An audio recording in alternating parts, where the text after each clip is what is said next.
And I'm definitely going to have some denim questions. I've been watching some of these videos that you have on here.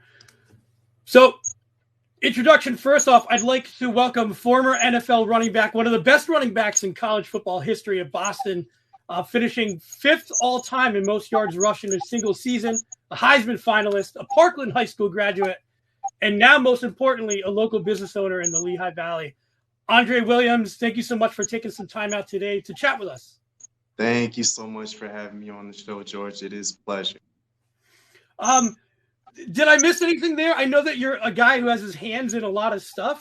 I mean, how's it been for you opening up a business here in the Lehigh Valley? I mean, you did pick a kind of a tough time during COVID, but so far so good.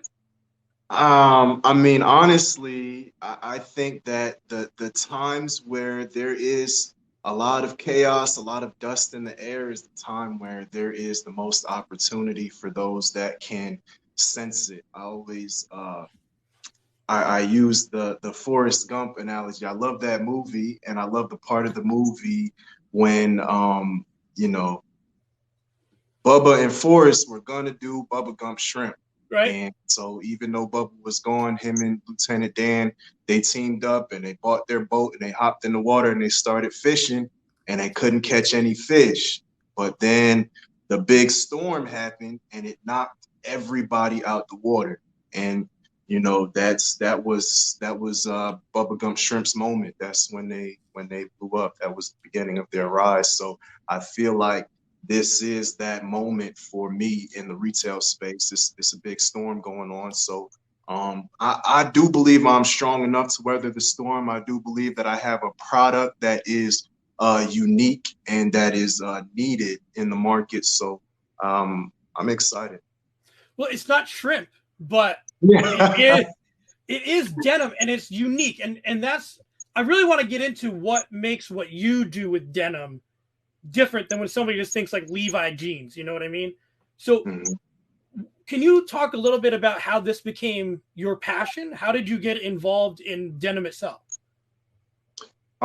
So when I was playing ball, and I'm gonna take this off the thing so I could walk and talk and show you some things. Yeah, and I'm please. actually I'm gonna make sure we have our time. I'm gonna put my sign on. Be right back.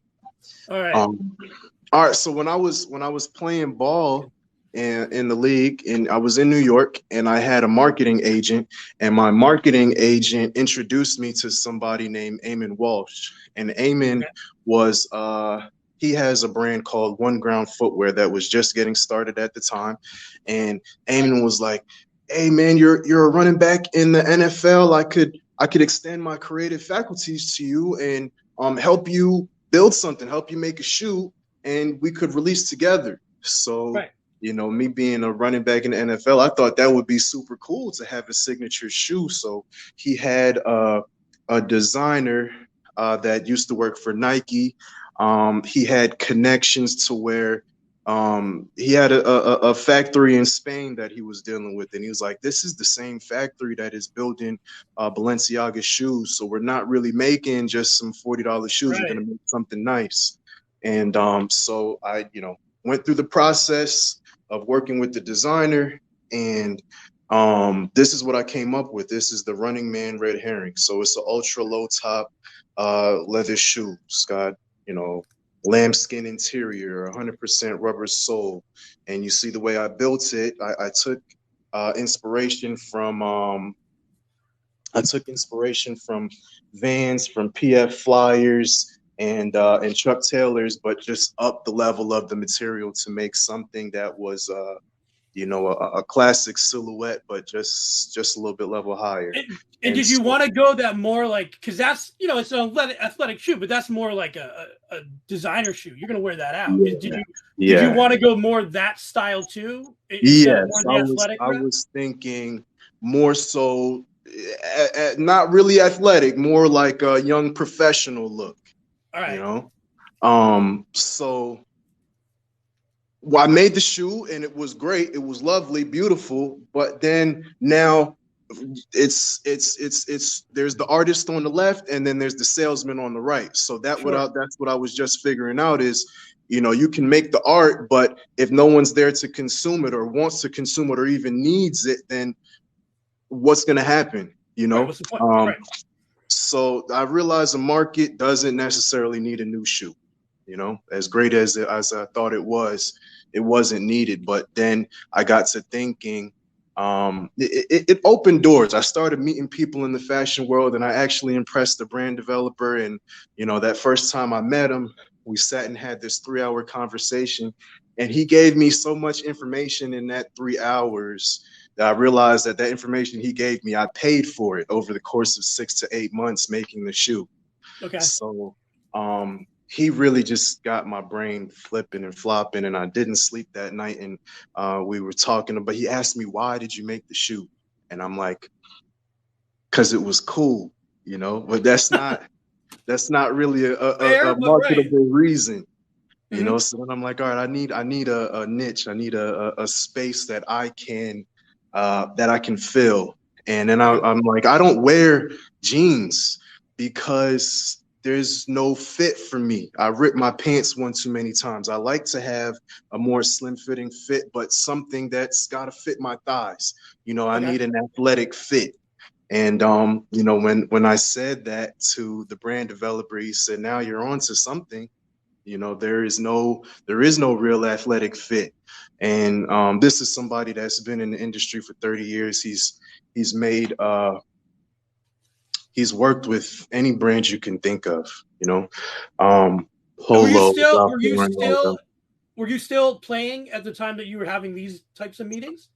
Yeah, this was 2015. I made the shoe, and then 2016 is when I got into the denim. So that was right before my second year, or right after my second year. Somewhere it was the spring of 2016. So I was just about to start my third year when I got into the denim. So then he's like, well, to do denim, there's, you talked about Levi. So sure, yeah. Levi Strauss, he actually patented salvage denim fabric. And that was in 18. And what does that mean? What does salvage denim mean for somebody like me who's like, I just know denim? Yeah. What is that, like a different style, or it's a higher quality fabric? So salvage denim, and I don't know if I could turn this camera around somehow. Nope, I'm not sure how to do it. Well, I can bring it around like this, so you see this right here. Oh yeah. Okay. This is a shuttle loom. So when Levi Strauss first started making jeans, he was making all of it on these shuttle looms. And so what's special about the shuttle loom is it because it's small, you use one continuous cross yarn or weft yarn. You have your warp yarns that go this way, you got your cross yarns that go this way. And so one continuous cross yarn, you have this durable piece of fabric. So this right here, this is the length of the fabric. It's not that wide, so you can't make a ton of jeans from it. And let me turn it away from the light so you can see it better. Can't make a ton of jeans from it, but it is a very durable and exquisite fabric. So somebody that is building the jeans on this shuttle loom is like somebody that drives stick, as opposed to what we deal with now. A projectile loom makes a wide width fabric, so it's just your regular denim. Just some guy driving a Kia, right? Yeah, he's driving automatic, because now the projectile loom is from this wall to that wall. You get a length of fabric that could be up to 70 plus inches wide, so you could cut a whole lot of jeans from it, but you lose the quality, because now instead of that one continuous cross yarn, you have individual unconnected strands. You know, so it just doesn't hold together the same. And then, you know, now people, you're not going to find a lot of jeans that's 100% cotton anymore. You know, they put the spandex in there. Once you have the spandex, the fabric actually, even though it can stretch, it loses a lot of strength. So now the strength of the fabric is low. It's not held together the same, so the durability is just way down. So after a year, your jeans, they didn't wear in, they wore out. Right. You know, and they don't They don't look good anymore. So you come up with these ideas, or you get introduced to this world, like high quality denim. What are your next steps? Did you start thinking like I want to have a retail space, or were you thinking I want to get designers? Like what? I was still trying to find that balance between artist and salesman. You know, I'd love to create something that is great, something that is good for you, you know, but I also have to figure out, all right, how am I going to sell it, you know? And in the beginning, I was just making. So I I had my signing bonus. And I did what everybody told me to do. I gave it to a financial advisor, and I invested in the stock market and never really felt comfortable with it. I felt uneasy about it, but that's all I knew how to do. But then when this opportunity came up and I'm talking to this brand developer, he's like, look, you put down this certain amount of money here, you're going to be able to buy enough fabric to do a production order for 2,000 pairs of jeans. Okay. It's going to cost you, depending on what you want to do, somewhere between $120,000, $200,000. You want to do it? I took probably like 2 days, and then I just did it. This was 10 days after meeting my developer. I just did it. That's pretty risky. I mean, did you feel like you were taking a little bit of a risk there? Because that's of course. I was rolling the dice. I was rolling the dice, but it felt when I met this guy, we had this 3-hour conversation. Right. I couldn't sleep that night. You know, I felt this energy like if I go ahead and do this and get on page with this guy and go ahead and roll the dice and make this move, I'm gonna be on it's gonna just be this lifelong quest, a never-ending quest. You're about to start it if you do this, because I'm for sure gonna chase my money and figure out what the heck I'm doing, you know. And of course it was risky, but it was also very exciting. And then, after getting my first samples, it was like when you've been watching black and white TV and then you see color TV the first time.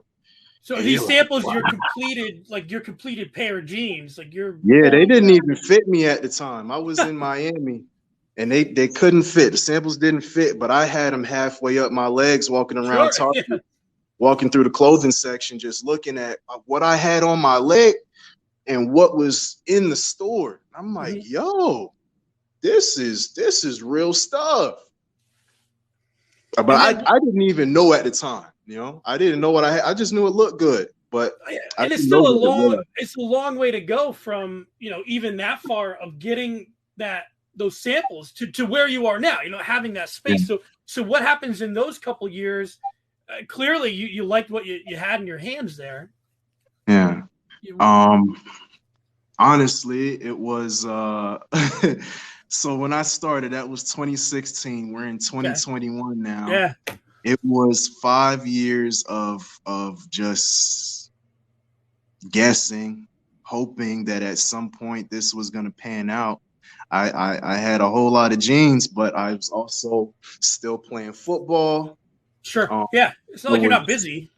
Yeah, you can't do business 100% and play football. Football in and of itself, they make sure that they take all your time. So, and there was nothing wrong with that. That's what, I was born to do that. I knew that I was going to go play professional, and Well, it's a question I had for you. I read an interview. You're like, you knew in 8th grade I'm playing D1. Did you have that same mentality when it comes to business? Like, if I'm going to do this, I'm not going to give it 10% or 99%. Yeah. I'm not a half stepper, man. I don't ever want to feel like I'm half stepping. Like I did something and just kind of just did it just to do it. I like to take things all the way. And so, it's not necessarily, I didn't know what was going to happen, but I knew, just like for me, the definition of an athlete, what does it mean that I'm an athlete? That if I work at something long enough, I'm going to get good at it. you know. So I applied that same mentality to business. And my dad owns a business. He's an HVAC contractor, and that's what he's been doing since he came to this country when he was 20, from Jamaica. So I definitely I got that work ethic and the mentality that if I'm going to do something, I want to be the best at it. I don't want to compete with the little guy. I want to compete with the best of the best. So, and that says something to me, that you chose to have your business in your Promenade. For anybody who doesn't know, you're at the Promenade Shops in Lehigh Valley. That says something. I'm sure you had the choice of places that you could go. You played in Boston. You said you're all over the country playing in the NFL. Why did you decide that the Lehigh Valley, the Promenade Shops, was the place that you wanted to set up? I think that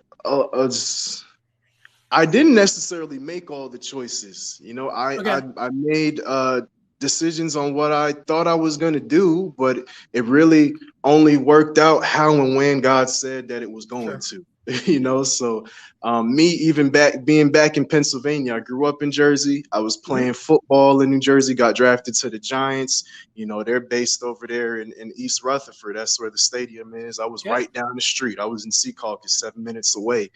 So I thought that Jersey was my base because that's where football was. But I was going through this journey with football where God was really telling me, you know, you had your time, man. You had your time. It was 2017. I had a wrist injury. We're playing against. I was with the Chargers at the time. We were playing against the Redskins. It was, you know, near the end of the season. I'm running 4-minute offense. We had busted them up, and you know, I'm running 4-minute offense. Got the yards I needed to get, and then I'm tackled. I'm on the ground about to stand back up. One of the defensive linemen came and jumped on top of me while my wrist was just in an awkward position on the ground, and I tore the ligaments in my wrist. So that injury is really what knocked me out of the league at the time. And I could have came back, but I was also going through some personal issues. I was going through a divorce with my first son's mom, and you know, it was the injury. It was that back and forth dealing with the negativity that comes from divorce and all of those things where I knew that it was really time to just sit down and put my energy in another direction. So that was, you know, 2018. So I knew that I had this denim thing that I had started a couple years back. I wasn't able to really go 100% because of football, because of, you know, personal issues. So, you know, like I said, I feel like God was just telling me that it was time now. It's time. And then even after that, 2019 came around, and then the XFL was coming back. So did you get a call or like how, I mean, So I was in, like I said, I was in Jersey. I was in Secaucus. They had a tryout that was right down the street from me. It was literally just a drive down the street. So I was like, man, that seems like fate, you know, like I'm supposed to go. Why wouldn't I go ahead and see what happened? So I went to the tryout. It was amazing. And I ended up getting drafted into that league. And we were playing with the Houston team. So that was my first time back from injury, playing on this team. And it was pretty good. It was all right. I've been through injury before. I know you don't get your whatever you injured. It never really comes back 100%. You kind of find a way around it. So, you know, that's what I was doing. I was having a great time, and we were killing everybody. We were 5-0 in that league. And then the pandemic happened. And then it, like the league is. Do you think you would still be hanging around there if the pandemic didn't shut it down? Probably. I mean, I can't really say. Yeah. I don't know. I just know that when I'm driving on the road, I put the gas to the floor and I just go until I have to turn. So that's really, you know, that's what happened. The pandemic happened. And at the same time, I was still working on the other side with the denim because I was going the retail route first. So in 2019, I got into Liberty Fair Trade Show. So That's like a major trade show. I was sitting there with there was a bunch of there was PRPS was there. A couple there was what was that one? Denham. That's Okay. another Salvage Denim company. There was a bunch of guys I was sitting next to that I was like, wow, I'm in And so is Liberty. that where like the stores come and check out the Yeah, brands and if they want to the pick anything new buyers up? will Right. come and get all the new seasons that the brands are offering. So, you know, it was my first time out there. I didn't actually land anyone right away. And part of it was because the retail scene had already started doing what Yeah. it's doing, you know, so the volume of buyers walking through there was very low. I did end up catching Dutil later on, and they picked my stuff up for the 2020 spring season. So March, my goods arrived up there, and so I was like, all right. So I made it into a store. I'm selling in Dutil. That's a nice denim boutique in Canada. I didn't land anybody in the U.S., but I'm like, all right, I got my foot in the door, and then the pandemic happened, so they were shut down, and so November they start opening back up slowly. I'm moving, you know, one piece a month, two pieces a month, but it just wasn't really what they wanted. So they ended up sending my stuff back. The league ended up shutting down, and so now I found myself back at home in Jersey. And this is in 2020, right? This is like a year or so ago, right? Yeah, this was not too long ago. Right. So 2019, we had the tryouts, the preseason, and then the season started in the late December, early January of 2020, and you know, everything was cool. I was, you know, moving in Dutil, but then they were like, you know, you're not really moving that much out of here, one piece, two piece. You know, maybe you want to think of something else. They were kind of telling me that they want to give my stuff back. They wasn't really trying to do it anymore. So, you know, that was on the retail side, and then on football shut down. Found myself back at home in New Jersey, and I'm like, all right, so what are we gonna do? Exactly. Football, it's now I tried to go back. I went back this time and the pandemic happened. So God, he shut that door. If it's not an Retail, injury, if it's not an injury, it's something else, right? exactly. And then with the on the clothing side, retail is saying no, we don't want it. So I'm like, all right, so maybe now it's time that I should just go ahead and really, really do it for myself. Maybe I should open up my own store, you know? So I started, and the last thing that happened was I had to sell my townhouse. That was really the last thing that I had to do to really be finished with the divorce was sell the house. Sure. So sold the house. I moved back to Pennsylvania. You know, my dad still lives out here, so he's got a nice house on the hill, apartment in the basement. Me and my wife and my son. I'm remarried, so I really like to roll the dice. All the best. Right. Yeah, I appreciate it, man. Oh, this is the right one, man.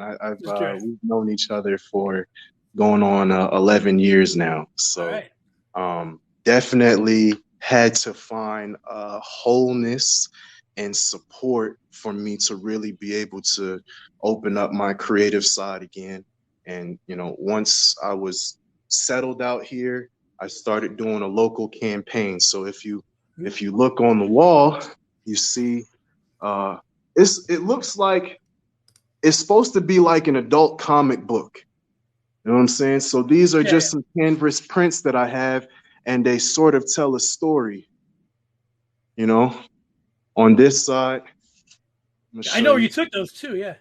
Yeah, so you can see local faces, local places. This is in Bethlehem. I actually went to school with Keely, and so it's right in the courtyard there.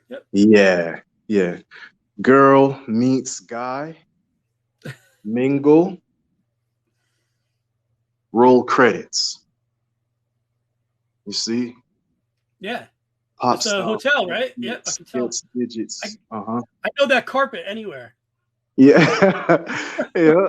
So I wanted to just give my shop a little bit of a different feel because I came over here. I'm looking in and I'll get to it, but just talk a little bit about the store.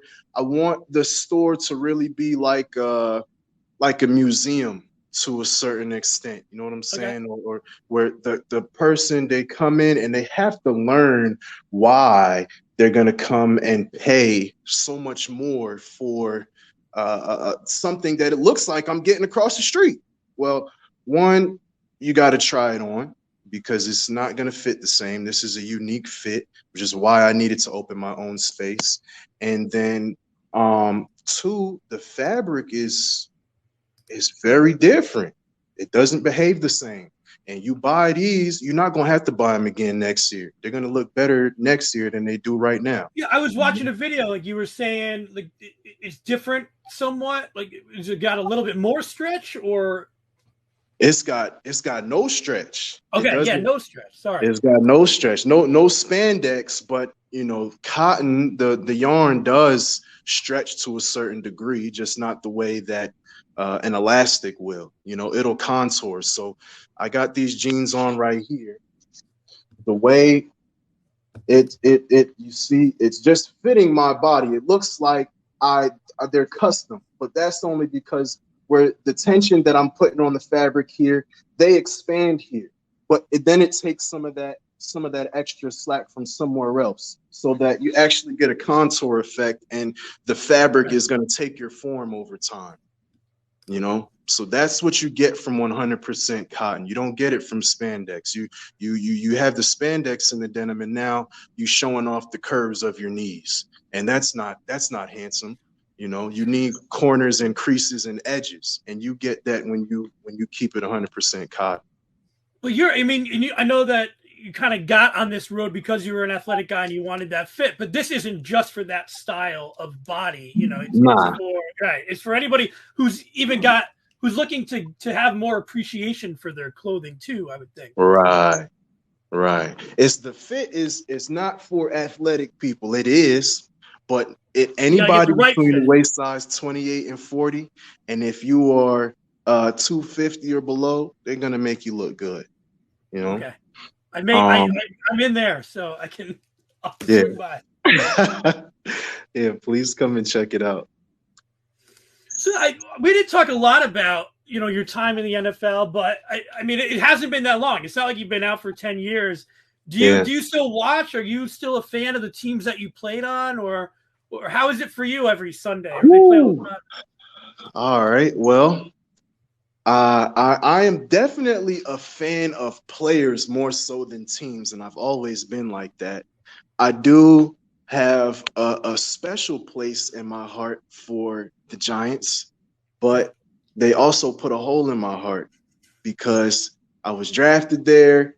It's like your first girlfriend, your first real pretty girlfriend. So I'm drafted there. I'm like, all right, I'm going to be here for a little while. They're going to give me some time to develop. Coughlin brought me in, and Coughlin, I don't know what happened to him in Jacksonville, but in New York, Coughlin time. And everybody respected that. And I had a lot of respect for that. I have a lot of respect for Coach Coughlin and the way that he ran his program. It was very professional. And, I would have loved to stay there the 4 years, but also going to Cali, it happened at the perfect time. I needed to get up out of the situation that I was in. And I did, because, you go from the professional East Coast vibes to the West Coast. The weather's a little better, I think. Man, San Diego was lovely. It's never a bad day, yeah. Yeah, I really enjoyed it. But just the West Coast and how they ran their program over there, and me being by myself, I had a lot of freedom, especially because I was playing over there with Melvin. Melvin was their first round running back, and they were much more focused on him that I had space to really develop my craft without the pressure of, oh man, like we're 7 and You don't have the whole something. weight on your shoulders, right? You can. Yo, they because there when you is. come Don't to a get me wrong. team, Yeah.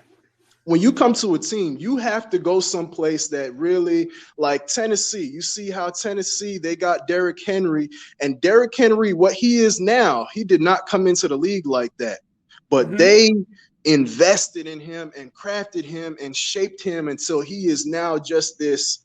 Ooh, he's a bad man, you know. Yeah, I actually have a question here from YouTube. I have a question about Jonathan Taylor at the Colts. What do you think about him? What he's doing this year?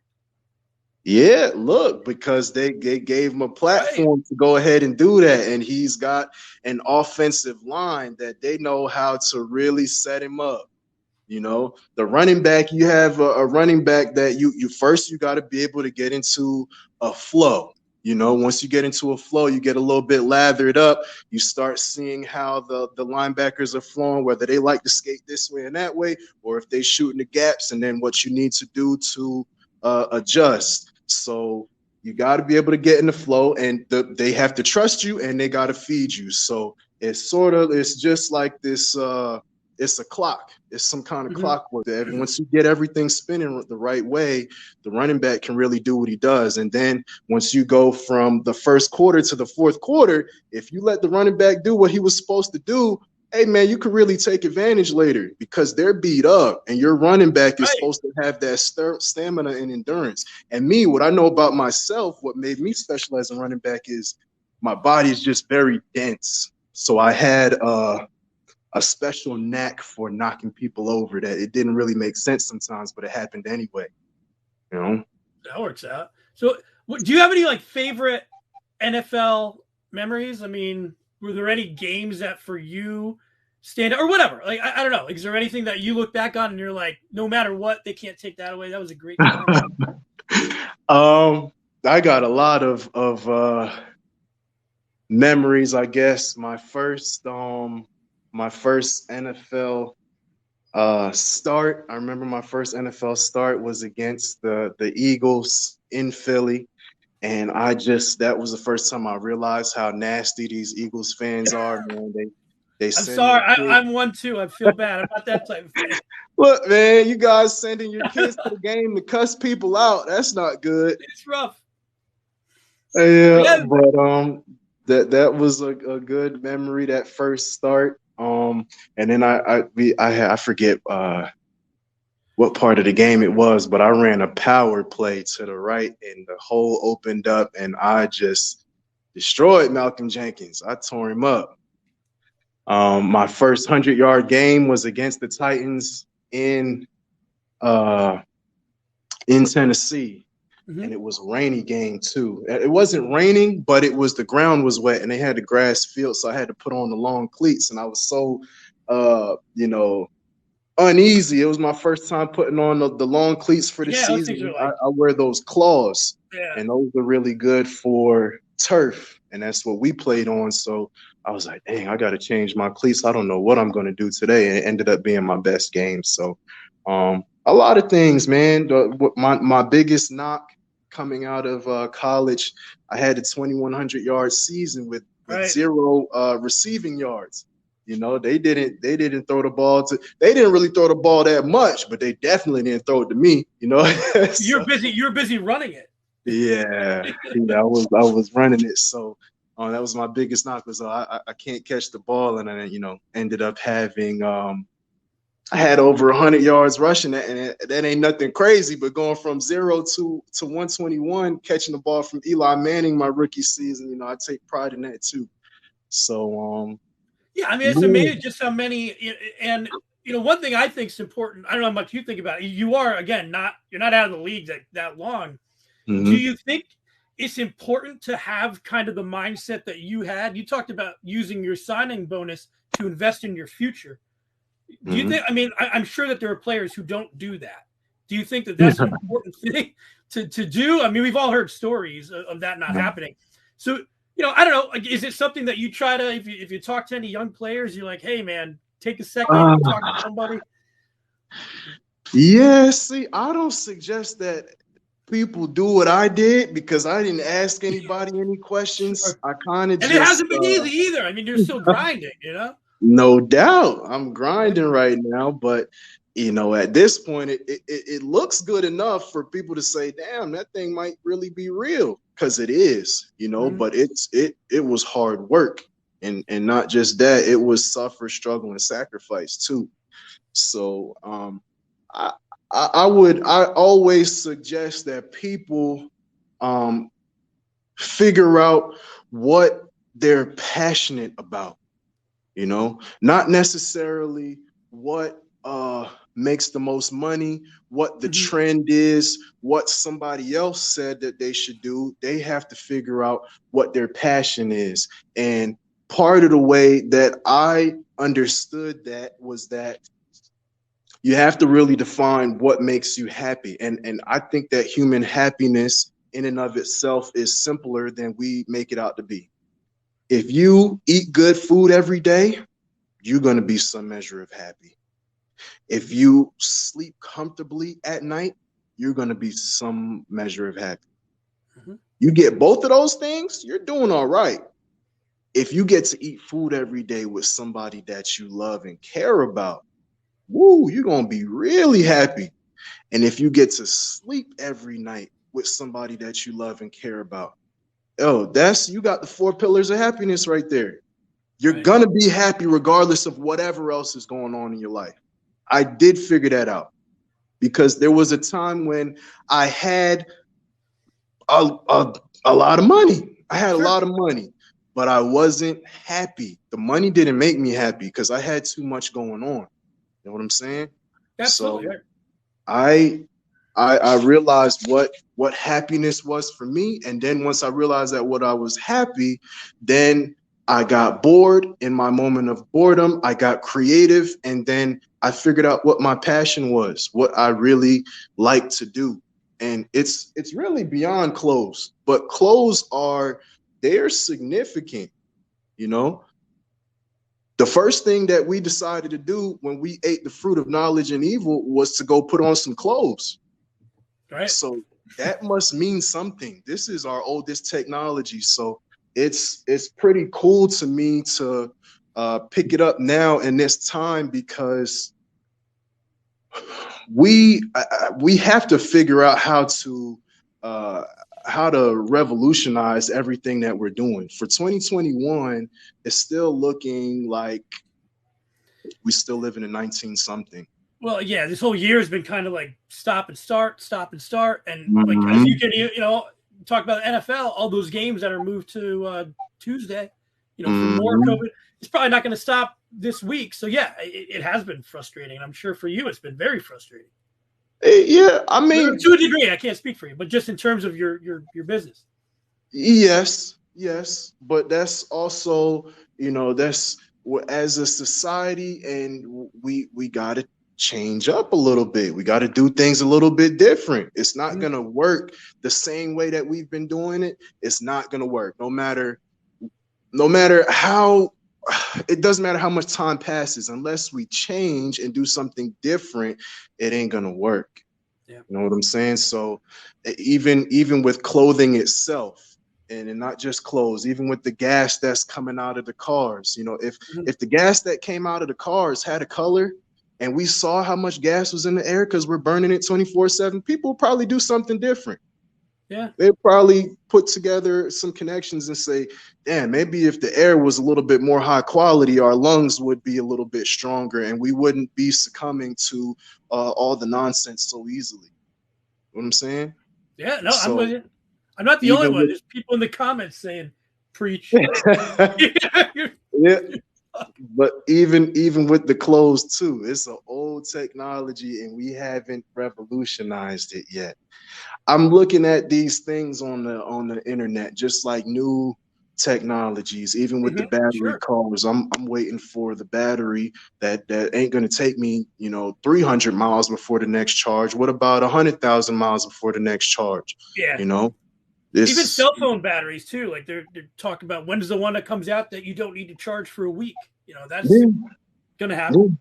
That's why I refuse to pay over $1,000 for a phone, because it's the same phone that I was buying 5 years ago. So why would I pay more for it? When they start shooting out holograms, I'll think about $1,500. You're probably not.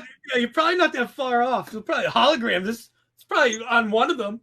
Yeah, we need to get there though. We need to get there, and just like the clothing too, we got to get to a point where we say our clothes are not something that we just pick up. We like it for the moment, and then we throw it away.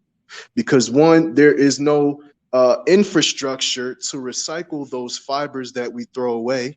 And then two, it takes a whole lot of energy, manpower, water, electricity, resources to create those clothes, you know? So if we understand that, we should be okay with paying a little bit more for some clothes that are going to go last longer, and they're going to do less damage when we actually make them. And they have something to them. I don't know. Like when I buy a pair of jeans from you, which I will, this is something to talk about as well. You know, it's something to be kind of proud of.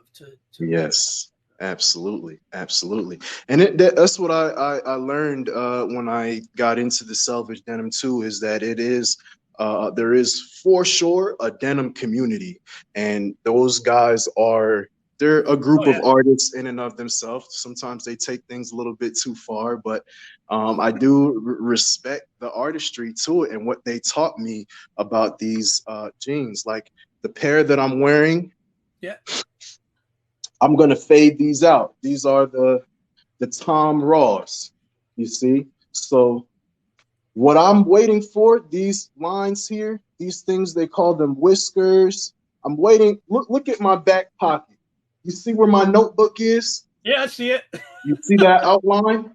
Yep. I want that light blue to start appearing back here in the honeycombs.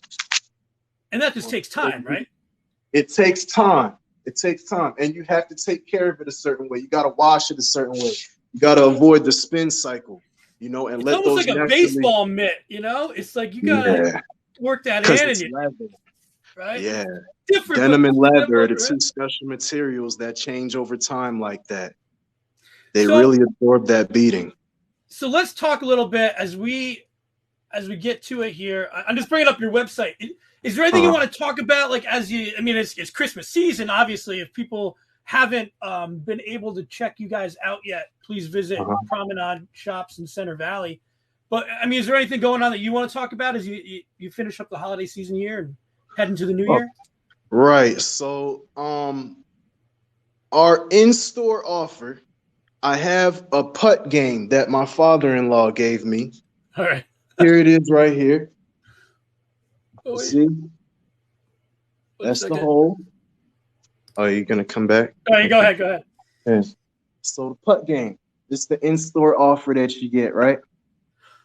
You got to hit it from there to the carpet. Here's the carpet, so you can see the hole down there. Sure. You know, if you get a hole in one, and it's not impossible. 5 people have won so far. If you get a hole in one, you get a pair of Tom Ripes or Brad Ripes for free. You know what I'm saying? Yeah, you got to account for because that's on tile there. You got to account for like the edges there, the squares. You can't. You really just have to ignore the edges and the squares. Act like they're not there. You just gotta line it up and just roll with it. All right. Line it up, hit it straight. It falls off to the left, it falls off to the right. So if you hit it straight and you don't put too much juice on it, because it's a fast runway, you will get the hole in one. I get at least 10 shots a day. I try not to leave without getting 10. You know, so do you think too, like, this is just me talking, but I think your store is something too that people should just check out, you know, just in terms of maybe a different style that you're not used to, or you haven't tried, high quality denim. Just go in and give it a look, and maybe it is something that you can learn more about. You should, because if you really look and see, salvage is not something new. I'm saying all the jeans were made like that, and from the beginning, 1873. That's another reason why I picked denim, is because it is truly American. You know, that's a U.S. patent that created that, and so everybody over here loves it. But you know, you should go and see what it's really supposed to be like. You know, I because saw this is off kind of off. I remember seeing it was a YouTube video or a documentary about these guys who will buy the old Levi Strauss like they found in gold mines for like thousands of dollars. Like the first pair of riveted jeans, like when they put the rivets in there, they sell for like thousands. It's crazy. Crazy money. It doesn't really make sense, but you know, the market for salvage denim is like that. You know, GD. That's why when I went retail and I was offering these jeans at $300, it's a $300 pair of jeans. And if Tom Ford had this fabric for you, he's offering it at $1,000, $1,200 for sure.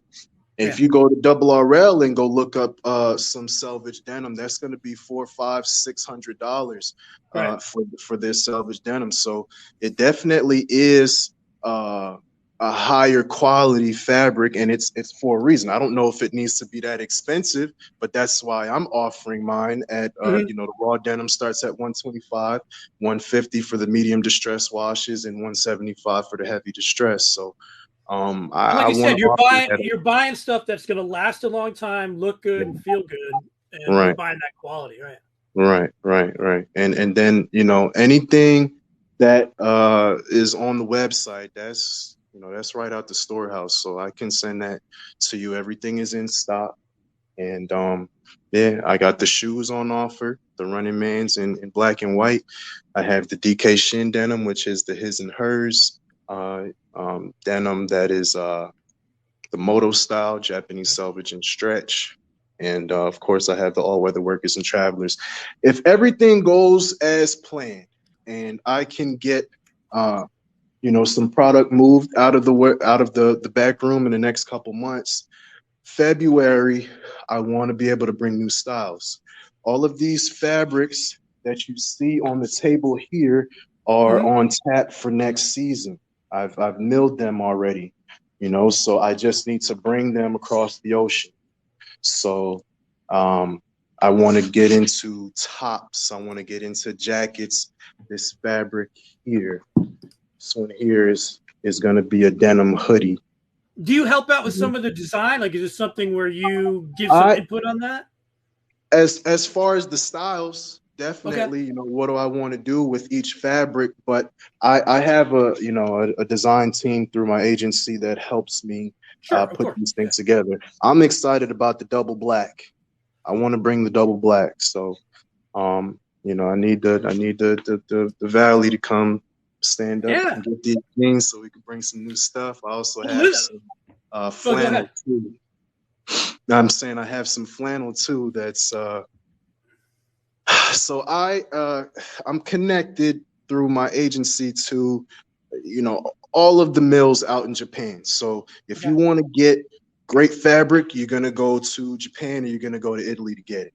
I'm connected to where I'm the flannel that I want to bring. These are the same patterns that are being offered to Burberry. You know, that same level of fabric. But like I said, I want to be able to offer it at my price, you know, and do it in a way that is just a little bit different. So and local, and like you said, like the Lehigh Valley should come out. We got, you know, it's great to celebrate somebody who's had so much success and is bringing that back, you know, and is saying, hey, you know, I'm going to put my stamp on this area and take a run at it. It's awesome. I appreciate it. So listen, Andre, thank you for I took up like an hour of your day. I appreciate that. I know you're a busy guy. We had a bunch of people watching. Wait, I had one. I just want to bring this up. I don't know if you'll know this. This guy, Brian, who I know, he said he thinks he played with his cousin, Hynoski. Yeah. Henry Hynoski. I definitely played with him. That was my rookie season, man. That's fantastic. He married a beautiful girl and built a big house and settled somewhere in New Jersey. I hope he's doing good.